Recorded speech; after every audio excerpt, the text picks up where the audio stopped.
चलो बच्चों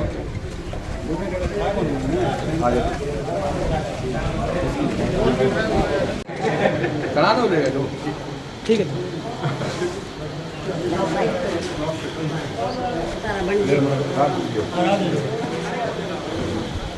अपने अपने हमारा वो है ओके सर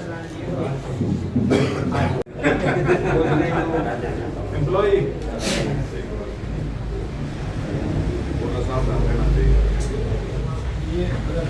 शर्मा जी बता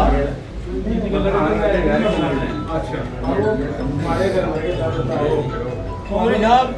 बहुत प्रेम है आपका उसमें किस तरह से मानती शायद यही कारण है कि वो बाहर वालों को लेने लग रहे हैं, क्योंकि उनको ये अंदर खाते शायद इस चीज़ का आभास है कि उनके पास खुद के नेता नहीं है और जो हैं वो इलेक्शन से कन्नी काटने लग रहे हैं।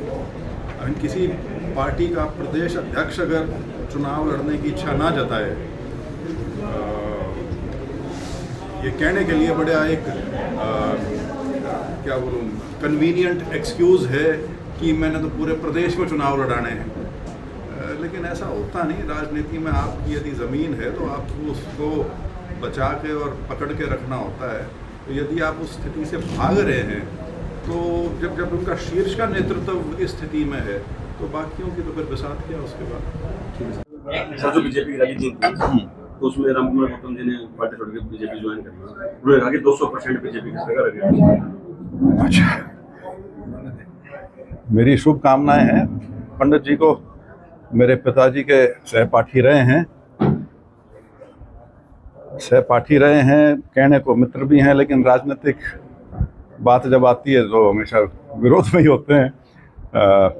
200% सीट कहाँ से आएंगी वो उन्हीं को पता होगा, क्योंकि जिस प्रकार से वो यदि अपना खुद का ही उदाहरण ले लें, बीजेपी जिसने 10 साल राज कर लिया उसको कैंडिडेट नहीं मिल रहे और एक ऐसे पार्टी के कैंडिडेट उनको लेने पड़ रहे हैं जिस पार्टी का वजूद खत्म हो गया, तो ये अपने आप में दर्शाता है कि बीजेपी की असली स्थिति है क्या।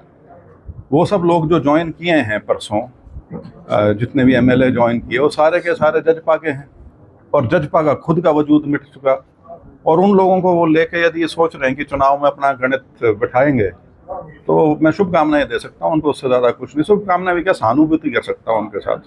कल आए हुए थे, उनकी मीटिंग थी, उन्होंने कहा कि लोकसभा की तरह बलजिंदर सिंह की टिकट कांग्रेस हार सकती है विधानसभा में। उसने कहा अपनी पार्टी का ध्यान रख, बाकियां न छोड़। इतना ब्योंत नहीं रह रहा है उसका कि बाकियों की बात करे। सर बीजेपी में टिकटों को लेकर भी चर्चा जारी है, लेकिन कहीं ना कहीं अमित शाह और जो केंद्रीय मंत्री जिनका डिस्प्यूट चला हुआ कि टिकट का मुख्यमंत्री जब वो डिसाइड कर रहे थे कि नाच लड़ेगा। देखिए, वैसे तो अब उनकी पार्टी के अंदर क्या लड़ाई झगड़ा हो रहा है, विवाद हो रहा है, उससे मेरा कोई वास्ता नहीं है। हर पार्टी की अपनी प्रक्रिया होती है टिकटें बांटने की, लेकिन जो ये चीज़ें थोड़ी छन के जो बाहर आ रही हैं, इससे यही प्रतीत होता है कि पार्टी की जो बीजेपी की जो स्थिति है प्रदेश में, क्योंकि उससे सब अवगत हैं, तो वो उसको खींच कह लीजिए या एक असंतोष जो पार्टी के अंदर है, ये उसकी अभिव्यक्ति है कि वह पार्टी का शीर्ष नेतृत्व भी जो है वो ऐसा प्रतीत होता है कि वो भी आपस में एक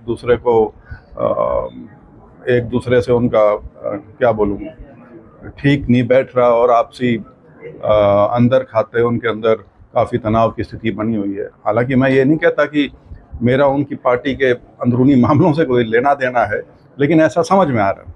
सर अमित शाह जी को जिंदा आना था लेकिन वो नहीं आए और आपने कहा था कि संभावित हार उनको नजर आ गई इसलिए वो शायद नहीं आए, लेकिन मनोहर लाल भी नहीं आए उस रैली में, उसको किस तरह देखते हैं? और जोड़ लो मतलब अमित शाह जी के लिए तो फिर भी हो सकता है, ये कहती है भारतीय जनता पार्टी की, उनका तो आने का प्रोग्राम था ही नहीं, वो तो किसी एक अखबार ने अपने आप चला दी और उसके बाद बाकी सब ने पकड़ ली। लेकिन मनोहर लाल जी तो हरियाणा के भारतीय जनता पार्टी के सबसे शीर्ष के नेता हैं, केंद्र में इतने बड़े मंत्री हैं, और प्रदेश स्तर की यदि रैली जींद में करी जा रही है तो उसमें स्वाभाविक तौर पे वैसे तो सबको होना चाहिए था, लेकिन नहीं है तो कोई कारण रहे होंगे।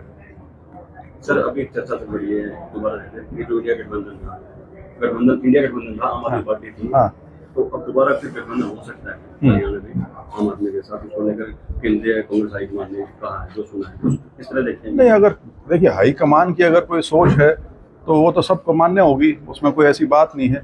लेकिन हरियाणा में वैसे राजनीतिक स्थिति जो ज़मीनी हालात हैं, कांग्रेस को किसी अलायंस की आवश्यकता नहीं है वैसे। हाँ, राष्ट्रीय परिप्रेक्ष्य में यदि पार्टी कोई फैसला करे तो वो जो सेंट्रल लीडरशिप है वो उसका काम। सर एक सवाल और सिंधी का, हाँ हाँ, उन्होंने कहा कि अब की बार पूर्ण बहुमत किसी को नहीं मिलेगा और बीजेपी किंग मेकर बनेगा अब की बार। मुंगेरी लाल के हसीन सपने, बहुमत आए ना आए, नहीं तो पहले तो मैं मिले तो बन लो तो छोड़ो यार, अब मेरे को नहीं पता आप लोग अभी भी उनकी क्यों बात करते हो। आप तो सारा दिन यहाँ फील्ड में रहते हो, आपको कहीं कुछ नजर आ रहा है? मतलब हाँ, लेकिन उनका ना वो क्या बोलते हैं, सांप मर गया लेकिन बढ़ नहीं गए, तो बातें अभी भी बड़ी बड़ी हैं। बातें सरकार बनाने की, सरकार किसी पार्टी का बहुमत ना आने की, उस बहुमत ना आने की स्थिति में हम किंग मेकर होंगे। तो आदमी जब सत्ता में रह लेना, उसको कई तरह के भ्रम हो जाते हैं, तो ये भी उन्हीं भ्रमों से ग्रस्त हैं आज के दिन, और बहुत बुरी तरह से ग्रस्त हैं। हालांकि मैं ये ज़रूर मानता हूँ वो इतने शाणे ज़रूर हैं कि उनको समझ में आ लिया है क्या नीचे, और लेकिन ठीक है, राजनीति में है तो कुछ तो कहना है, ताकि आप लोग और लोगों की दिलचस्पी थोड़ी बहुत बनी रहे उनमें। सर बड़ौदा में आ जाने का प्रोग्राम है? बड़ौदे में अब तो खैर वैसे तो मैं